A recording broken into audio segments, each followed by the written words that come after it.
स्वागत है आपका न्यूज़ 360 डिग्री में। सामाजिक जन जागरूकता अभियान कार्यक्रम को लेकर के लगातार हमारे मीडिया हाउस के माध्यम से संदेश समाज के प्रत्येक समुदाय तक पहुंचाने का सार्थक सकारात्मक प्रयास हो रहा है। इसी बीच में हम आज मुलाकात कर रहे हैं सिवान जिले के जाने माने चाइल्ड स्पेशलिस्ट नवजात एवं शिशु रोग विशेषज्ञ डॉक्टर दिनेश कुमार से, जो इस इलाके के काफ़ी ख्याति प्राप्त चाइल्ड स्पेशलिस्ट हैं और बहुत सारे मेडिकल अनुभव रखते हैं। आइए जानते हैं कि बदलते हुए मौसम में कौन कौन सी बीमारियां नवजात शिशुओं को या शिशुओं को परेशान कर सकती हैं और कैसे हिफाजत हो, बचाव हो। सर, आपका बहुत बहुत स्वागत है हमारे चैनल में। अभी के बदलते मौसम में मेनली हम लोग दो टाइप के बीमारी देख रहे हैं। एक वो बच्चे में डायरिया बहुत तेज़ी से आ रहा है, दूसरा बुखार जो मेनली वायरल बुखार होता है बहुत सारे बच्चे में आ रहा है। इधर अचानक जब से मौसम चेंज हुआ है बहुत तेज़ी में आ रहा है, मैक्सिमम बच्चे में आ रहा है। तो उसको बचाव के लिए बच्चों को प्रॉपर ध्यान देना चाहिए उसके खाने पीने पहनावा पर, कि बच्चा ठंडा के मौसम में बिना कपड़ा के एक्सपोज ना रह जाए। खाने में उसको न्यूट्रिशियस चीज़ दे जिससे उसका बीमारी से लड़ने वाला शक्ति बढ़े। जैसे हम लोग दूध में हल्दी मिला के देते हैं, वो भी पिए बच्चा। हरा साग सब्जी खाए, उसका किसी भी फॉर्म में पेस्ट बना कर दें। और दाल भरपूर मात्रा में थे, चावल दाल का पेस्ट गाढ़ा बना के बच्चे की उम्र के हिसाब से हम लोग दे सकते हैं। दूध बच्चा जितना ले सकता है वो हम लोग को देना चाहिए। तो ये सब ध्यान देना चाहिए। बाज़ार में जितनी चीज़ें मिलती है जैसे बिस्किट, कुरकुरे, ये सब चीज़ से अवॉइड करना चाहिए। और पानी हमेशा गर्म करके पिए, नहाए भी तो पानी गर्म पानी से नहाए, ठीक है। और उसके अलावा जो बच्चे में हम लोग अचानक नहवाते हैं तो नहाने में ध्यान दें कि उसको गर्म पानी से ही, हल्का गर्म पानी से ही नहवाया जाए। और कपड़ा भी एक्सपोज ना रहे। तो अगर मौसम ठंडा है तो पूरे कपड़ा पहन के रखे कि उससे ठंडे का एक्सपोजर ना हो। ये सब सावधानी हम लोग रख सकते हैं।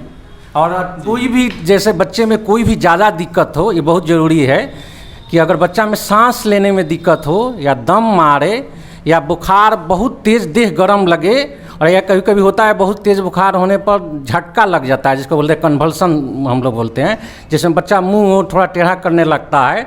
तो उस टाइप का कोई भी दिक्कत हो तो तुरंत डॉक्टर को कंसल्ट करना चाहिए। या बहुत ज़्यादा उल्टी पैखाना करे, बच्चा सुस्त रहे, पेशाब कम होने लगे तो तुरंत अपने नज़दीकी डॉक्टर से कंसल्ट करना चाहिए, उसका इलाज करना चाहिए। अगर देरी से आता है तो उसमें रिजल्ट अच्छा नहीं मिलता है। और इस चीज़ में जल्दी परामर्श लें तो जल्दी रिजल्ट मिलता है। इसलिए हम चाहेंगे समाज से इस सब चीज़ को ध्यान रखें और बीमारी के बारे में थोड़ा बहुत अपना आइडिया प्रेस के माध्यम से रखें कि बच्चा को किस किस कंडीशन में जल्दी हम लोग को डॉक्टर के यहाँ जाना चाहिए। जैसे बहुत बुखार तेज हो, दम मारना हो, बच्चा सांस लेने में दिक्कत हो, बहुत ज़्यादा उल्टी पैखाना कर रहा हो, पेशाब कम हो रहा हो, सुस्त पड़ रहा हो, तो इसमें देर नहीं करना चाहिए। जितना जल्दी हो तुरंत डॉक्टर के यहाँ कंसल्ट करना चाहिए। उनके सलाह से जो भी इलाज है उसको शुरू करना चाहिए। डॉक्टर दिनेश कुमार सिंह अपना बहुमूल्य मेडिकल सुझाव दे रहे हैं। मीडिया के माध्यम से लगातार समाज को जागरूक करने का प्रयास कंटिन्यू हम जारी रखे हुए हैं। और जिस तरह से सिवान जिला के डिफरेंट स्पेशलाइजेशन रखने वाले तमाम चिकित्सकों से हमारी मुलाकात हुई है, कुल मिलाकर के अगर प्रतिक्रियाओं का संक्षिप्त में एनालिसिस करें तो स्पष्ट रूप से कहीं ना कहीं फोकस तमाम चिकित्सकों का prevention is better than cure के फार्मूले पर है। डॉक्टर दिनेश कुमार सिंह से जानते हैं, सर, मौसम में जो बदलाव हो रहा है, चूंकि कोरोना काल से भी लोग गुजर रहे हैं और मौसम में परिवर्तन के साथ ही बहुत सारी बीमारियों का जन्म हो रहा है। जैसे आपने डायरिया का आपने जिक्र किया है, हमारे मीडिया के माध्यम से जो संदेश समाज तक पहुंच रहा है, खास करके वैसे लोग जो ग्रामीण क्षेत्र में है, जागरूकता का अभाव है, उनको किस तरह का आप संदेश देना चाहेंगे? पहला तो सर्वप्रथम पानी गर्म करके पिए, खाना ताज़ा ले, और बाजार का जो भी चीज़ मिलता है उससे बच्चे को परहेज रखें, और घर का ताज़ा चीज़ खाइए। बेसिक चीज़ है हम लोग को। और अपना सफाई सुथरा पर ध्यान दें, जैसे अपना डेली गर्म पानी से नहाना, जो मौसम है, नोह रेगुलर काटना, अपना नोह काटना की चीज़ है। तो जितना हाइजीन हम लोग अच्छे रखेंगे, खाना पीना साफ़ सुथरा खाएंगे, पानी गर्म करके पिएंगे, बाज़ार का चीज़ जो मार्केट में मिलती है वो चीज़ को नहीं खाएंगे तो डायरिया कम हो जाती है। इसका सबसे बड़ा प्रूफ हम लोग देखते थे जब लॉकडाउन हुआ था, तो अचानक मैंने सब होते हुए पेशेंट ही कहीं नहीं मिल रहा था। इवन फेरी में जो प्रैक्टिस करते थे वो बोलते थे बच्चा का कोई केस ही नहीं मिल रहा है। इसका कारण तो बच्चा इंडोर रहने लगा था, कोई बाहरी दुनिया से कोई कंसर्न नहीं हो रहा था, तो केस कम हो रहा था। तो उसी टाइप का हम लोग रखें अपने मौसम में, जैसे जैसे जाड़ा आ रहा है तो इस टाइप की बीमारी और बढ़ेगी, तो इसमें हम लोग को ये सब चीज़ से बचाव करेंगे।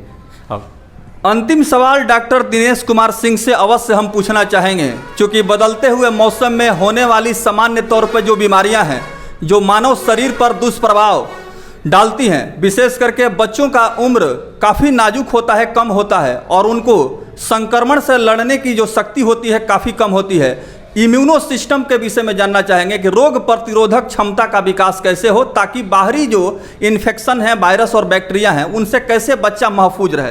ये बहुत ही अच्छा आपका सवाल है और इस सब आदमी को जानना चाहिए। अगर रोग प्रतिरोधक क्षमता बच्चे में अच्छे से ना हो तो हम लोग कितना भी दवाई दे दें, रिजल्ट मिलने में अच्छा नहीं मिलेगा या बहुत लेट से मिलेगा। तो इसके लिए एक ही चीज़ है कि हमको प्रॉपर न्यूट्रिशन, उसका खाने की चीज़ है जो हर चीज़ मिलना चाहिए, protein, carbohydrate, fat, mineral, vitamin proper अनुपात में मिलना चाहिए, इसी से न्यूट्रिशन बनता है। तो इसके लिए सबसे आवश्यक है शुरुआती 6 महीना तक बच्चों को केवल माँ का दूध पिलाए। 6 महीना के बाद हम लोग को घर में जो चीज़ बनता है, खिचड़ी, दूध रोटी, सूजी का हलवा, ये सब चीज़ से लोग खाना शुरू करें और उसको 6 से 7 मेजर खाना दें हम लोग, और खाना पर ध्यान रखें। इसके अलावा हम लोग हरा साग सब्जी, फल का जूस, ये सब मिला के देते रहें बच्चा को, और देखें कि बच्चा उम्र के अनुसार उसका वजन ठीक है ना, उम्र के अनुसार उसका हीमोग्लोबिन लेवल सब ठीक है ना। तो ये सब ठीक रहेगा तो बच्चा में अपने आप माना जाएगा न्यूट्रिशन उसका बहुत अच्छा है। बाजार का चीज़ ना दे, घर के बने हुए चीज़ पर ध्यान दे, और 6 महीना तक एकदम केवल माँ का दूध पिलाए। इस संदेश सब में जाना चाहिए। 6 महीना के पहले बाहरी दूध नहीं देना है, केवल माँ का दूध देना है, और 6 महीना के बाद घर में जो भी हम लोग खाते हैं वो चीज़ बड़े बच्चे को धीरे धीरे खिलाने का प्रयास करें। और मिनरल के लिए आवश्यकता है कि फल फ्रूट्स पर बहुत हम लोग ध्यान दें। फल अगर बच्चा जूस बना के उसको दे सकते हैं तो उसमें सारा मिनरल्स मिलता है। इवन नॉनवेज में कलेजी, अंडा हम लोग बच्चा के भोजन के साथ मिक्स करके उसको अच्छे से दे सकते हैं 5-6 बार। तो इससे बच्चा का न्यूट्रिशन अच्छा रहेगा, तो रोग से लड़ने की उसकी जो क्षमता रहेगी वो बहुत अच्छे से डेवलप करेगी, और बच्चा इफेक्ट बहुत अच्छे तरीक़ा से किसी भी वायरस या बैक्टीरिया के से अच्छे तरीक़ा से लड़ सकता है। डॉक्टर दिनेश कुमार सिंह से जानते हैं कि डिहाइड्रेशन की जो समस्या है, निर्जलीकरण, पानी की कमी जब हो जाती है बच्चों में, तो अक्सर देखा जाता है कि समस्या गंभीर हो जाती है और डॉक्टर के पास पहुंचने से पहले ये एक खतरा का संकेत भी होता है। सर, डिहाइड्रेशन को लेकर के आपका क्या ख्याल है? डिहाइड्रेशन को सबसे पहले डिहाइड्रेशन को होने न दे। जैसे डायरिया का मेन कॉम्प्लिकेशन है डिहाइड्रेशन, मतलब शरीर में पानी की कमी हो जाती है, तो उससे बचाव के लिए ORS होता है। ORS को संतुलित मात्रा में बना के बच्चों को बहुत जल्दी अंतराल पर हम देते रहें, तो इससे डिहाइड्रेशन की समस्या बहुत हद तक रुक जाती है। इसके अलावा अगर बाई चांस बच्चा बहुत ज़्यादा उल्टी कर रहा है, हम कितना भी ORS पिला रहे हैं, तब भी उसका देख रहे हैं कि पानी की कमी शरीर में हो रहा है, तो उसको हम लोग पहचाने कि पानी के शरीर में पानी के लेवल बहुत कम तो नहीं गया है। तो इसका पहचान है कि बच्चा में जनरली उसका पेशाब करने का जो क्रम था पहले करता था, उससे बहुत कम हो जाएगा, और बच्चा बहुत त्रास फील करेगा, मतलब पानी को पीने के लेकर बहुत ज़्यादा उसका टेंडेंसी रहेगा, हमेशा पानी पीने का ट्राई करेगा। अगर इस टाइप का चीज़ होने लगे बच्चा में, तो तुरंत उसको हेल्थ सेंटर पर या नज़दीकी डॉक्टर को पास लाना चाहिए, जहाँ से तुरंत उसको हम लोग IV फ्लूइड चढ़ाएं, जिससे उसका डिहाइड्रेशन करेक्ट हो सके।